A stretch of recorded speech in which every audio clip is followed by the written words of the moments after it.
कितने ऑडिशन देने के बाद एक एक्टर को काम मिलना शुरू हो जाता है। आज का वीडियो उन एक्टर्स के लिए काफी इंपॉर्टेंट है जो लगातार ऑडिशन दे रहे हैं लेकिन उनको कोई भी रिस्पॉन्स नहीं मिल रहा है। आप इस वीडियो को ध्यान से पूरा देखिए ताकि आप समझ पाए कि प्रॉब्लम क्या है रिस्पॉन्स ना मिलने का। वीडियो शुरू करने से पहले सिर्फ इतना कहना चाहती हूँ कि प्लीज मेरे यूट्यूब चैनल दी कास्टिंग जोया को सब्सक्राइब करें, बेल आइकन को प्रेस करें ताकि आने वाले वीडियोस का नोटिफिकेशन आप तक के पहुंचते रहे। तो चलिए दोस्तों वीडियो शुरू करते हैं। तो हेलो दोस्तों, स्वागत है आपका दी कास्टिंग जोया में। कुछ लोगों के कमेंट आते हैं जिसमें लोग कहते हैं कि ऑडिशन देने का कोई फायदा नहीं होता है। हम लगातार ऑडिशन दे रहे हैं लेकिन हमको कोई भी रिस्पांस नहीं मिल रहा है। किसी भी रोल को पाने के लिए आपको ऑडिशन देना पड़ेगा, बिना ऑडिशन के आपको कोई भी रोल नहीं मिलेगा, ये तय है। अब सवाल जो ज़्यादातर एक्टर के मन में उठता है कि कितने ऑडिशन देने पड़ेंगे, कितने ऑडिशन देने के बाद एक एक्टर को काम मिलना शुरू हो जाता है। सच कहूँ तो इस सवाल का जवाब आपको कोई भी कास्टिंग डायरेक्टर नहीं दे पाएगा, क्योंकि इस सवाल का जवाब आपके पास खुद है और आपको खुद को देना पड़ेगा। अब आप सोच रहे होंगे कि ये कैसे। देखिए, जब आप ये डिसाइड करते हो कि आपको एक्टर बनना है, एक्टिंग फील्ड में जाना है, फिर आपका जो नेक्स्ट स्टेप होता है वो ये होता है कि आपको इस फील्ड के लिए अपने आप को तैयार करना पड़ता है। लेकिन 90% लोग ऐसा नहीं करते हैं, जिसकी वजह से वो फेल हो जाते हैं। जाहिर सी बात है, अगर आप एक्टिंग फील्ड में आने से पहले एक्टिंग की नॉलेज नहीं लोगे, एक्टिंग के बारे में नहीं जानोगे और आप डायरेक्ट ऑडिशन देना शुरू कर दोगे तो आपका ऑडिशन अच्छा नहीं होगा, जिसकी वजह से आपका सिलेक्शन नहीं होगा। एक आपको एडवाइस देना चाहती हूँ, वो ये कि जब भी आप एक्टिंग फील्ड में आए पूरी तैयारी के साथ आए, क्योंकि कई साल बर्बाद करने से अच्छा है कुछ महीने कुछ साल अपने आप को सिखाने में लगाए। उससे आपको सिर्फ फायदे ही फायदे होंगे। पहला फायदा ये होगा कि जिस मकसद से आप एक्टिंग फील्ड में आ रहे हो वो मकसद आपका पूरा होगा। आपको कोई ना कोई रोल चाहिए, आपको एक्टिंग फील्ड में काम करना है, आपको काम मिलना शुरू होगा क्योंकि आप सीख करके आए, आपको पता है। दूसरा फायदा ये होगा कि किसी भी कास्टिंग डायरेक्टर की नज़रों में आप एक अनप्रोफेशनल एक्टर नहीं कहलाओगे। किसी भी कास्टिंग डायरेक्टर की नज़रों में आपकी एक इमेज होगी। जैसे कि आप जानते हैं कि टैलेंटेड लोगों की हर फील्ड में बहुत अहमियत है। इसी वजह से आप काम के पीछे मत भागिए। अगर आपके अंदर टैलेंट होगा तो काम आपके पीछे भाग कर आएगा। बस आपको खुद पर काम करने की आवश्यकता है।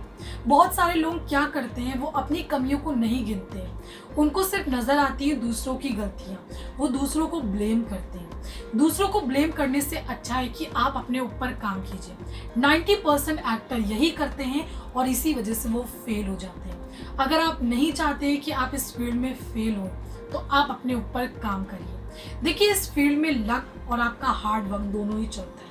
लक को जब चलना होगा वो चलेगा, लेकिन आप अपना हार्ड वर्क करना बिल्कुल भी मत रोकिए। एक और बात का ध्यान रखिएगा, अगर आपको एक्टिंग नहीं आती है और आप लगातार ऑडिशन दे रहे हैं तो उससे आपको नुकसान भी झेलने पड़ेंगे। देखिए, जब आप बिना एक्टिंग सीखे ऑडिशन देते हैं तो आपका ऑडिशन अच्छा नहीं होता है और एक कास्टिंग डायरेक्टर को पता चल जाता है कि इसको एक्टिंग वैक्टिंग नहीं आती है, और वही कास्टिंग डायरेक्टर 10 कास्टिंग डायरेक्टर को बताता है कि इस एक्टर को मत लेना क्योंकि इसको एक्टिंग नहीं आती है।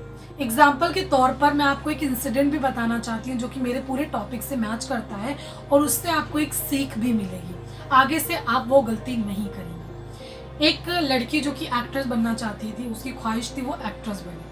अब उसने क्या किया, वो डायरेक्ट मुंबई चली गई और उसने ऑडिशन देना शुरू कर दिए। उसको एक्टिंग की जीरो नॉलेज थी, उसने कई सारे ऑडिशन दिए, उसको कहीं पर भी काम नहीं मिल रहा था। जिसके बाद मैं फ्रीलांस काम करती थी, वो लड़की पहले से ही मुंबई में थी, मैं उसके बाद गई, मैंने फ्रीलांस काम करना शुरू किया। जब मैंने फ्रीलांस काम करना शुरू किया तब तक कि उस लड़की को बहुत अच्छे से एक्टिंग आ गई थी। तो मैंने आपको बताया था कि मैंने जो फ्रीलांस एक शो किया था जिसका नाम सियासत था, उसमें कई सारे एक्टर्स को मैंने प्रोवाइड किया था। उस लड़की को भी मैंने ऑडिशन के लिए भेजा और उसने बहुत अच्छा ऑडिशन दिया और उसका सिलेक्शन भी हुआ। उसका जो सिलेक्शन हुआ वो उसके ऑडिशन के बेसिस पे हुआ। लेकिन उससे पहले एक चीज़ जो कि मुझे उस लड़की के बारे में पता चली वो ये, जैसे कि मैं फ्रीलांस काम करती थी तो फ्रीलांस में क्या होता है कि कास्टिंग डायरेक्टर को एक्टर्स को प्रोवाइड करना पड़ता है। तो एक लड़की की आवश्यकता थी, एक एक्टर की आवश्यकता थी कि ऐसे ऐसे फेस की ज़रूरत है। तो मैं उस लड़की को जानती थी, तो मैंने रेफरेंस के तौर पर उस लड़की की फ़ोटो भेजी। मैंने बताया कि लड़की अच्छी एक्ट्रेस है, क्योंकि जब तक कि मैं उस लड़की से मिली थी तब तक कि वो अच्छी एक्ट्रेस थी। मुझे नहीं पता था कि इसको एक्टिंग नहीं आती थी, ये बिना एक्टिंग सीखे इसने कई सारे ऑडिशन दिए। तो जिस कास्टिंग डायरेक्टर को एक रिक्वायरमेंट थी, मैंने उस लड़की की फ़ोटो भेजी, तो उस कास्टिंग डायरेक्टर ने मुझे क्या कहा कि इस लड़की को एक्टिंग नहीं आती है, इसका फ़ोटो मत भेजा करो किसी को भी। तो क्या हुआ, उस लड़की ने यहाँ पर क्या गलती की, यहाँ से आप सीखिएगा।